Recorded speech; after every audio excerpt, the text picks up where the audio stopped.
আসরের কসমকে আল্লাহ তাআলা কি বলেন যে পৃথিবীর সকল মানুষ কিসের মধ্যে আছে? ক্ষতিগ্রস্তর ভিতরে আছে। কিন্তু চার শ্রেণীর মানুষ ছাড়া সকল মানুষ, চার শ্রেণী কারা? যারা ঈমান আনছে। আপনারা ঈমান আনছেন তো? বলেন, আপনারা ঈমান আনছেন? তাহলে আমরা সারা নাকি? আমরা সারা। আর একটা গুণ হলো কি? আমলে সালে ঈমান আনলে চলবে না, আমলে সালে থাকতে হবে, নেক আমল থাকতে হবে। তৃতীয় গুণ হলো কি? তৃতীয় গুণ হলো সত্যের পরে পরস্পরকে সত্যের উপরে উপদেশ দিতে হবে। চতুর্থ গুণ হলো পরস্পরকে সবরের উপদেশ দিতে হবে। হাজারো বিপদ আসলেও ওই মুহূর্তে কি করতে হবে? সবর করতে হবে, ঠিক কিনা? তাহলে এই চার শ্রেণীর মানুষ ছাড়া পৃথিবীতে যত মানুষ আছে সকল মানুষ এই ক্ষতিগ্রস্তর ভিতরে আছে।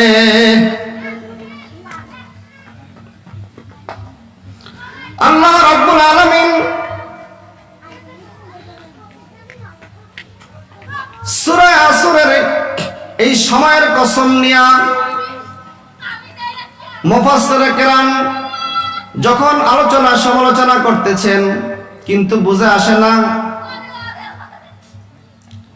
কত বড় পণ্ডিত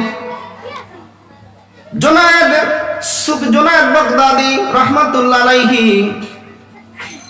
আল্লামা রাজি রাহমাতুল্লাহ আলাইহি এই আসর সম্পর্কে, সময়ের কসম সম্পর্কে তার বুঝে আসে না। সারাক্ষণ চিন্তার মধ্যে আছেন। এমন সময় বাজারের ভিতরে এক বড় পাল্লা তাকে বলল,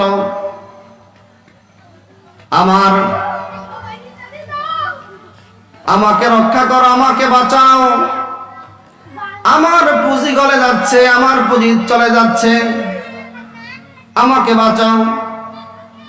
দৌড়াইতে দৌড়াইতে গেল কোথায়?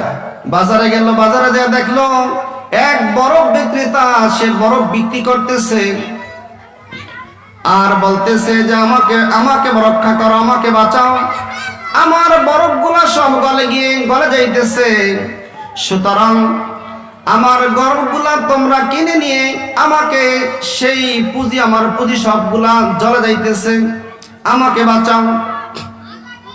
তখন আল্লামা রাজি রাহমাতুল্লাহ আলাইহি, জুনায়েদ বাগদাদি রাহমাতুল্লাহ আলাইহি তাদের বুঝে আসলো যে আল্লাহ তাআলা যে আসরের কসম খেয়েছেন, সময়ের কসম খেয়েছেন, প্রত্যেক মানুষকে আল্লাহ রাব্বুল আলামিন হায়াত নির্ধারণ করে দিয়েছেন কি দেন নাই? দিয়েছেন তো? আল্লাহ রাব্বুল আলামিন যে হায়াত আপনাকে এবং আমাকে দান করেছেন, সেই হায়াত বারবার বলে আমাকে বাঁচাও, আমাকে বাঁচাও, আমাকে তোমার কাজে লাগাও, না হলে আমার বরফের মতো আমিও তো গলে যাচ্ছি, আমারও তো সময় ফুরিয়ে যাইতেছে। বরফ যেরকম গলে যাইতেছে, আমার এবং আপনার জীবনটা এরকম ভাবে গলে যাইতেছে।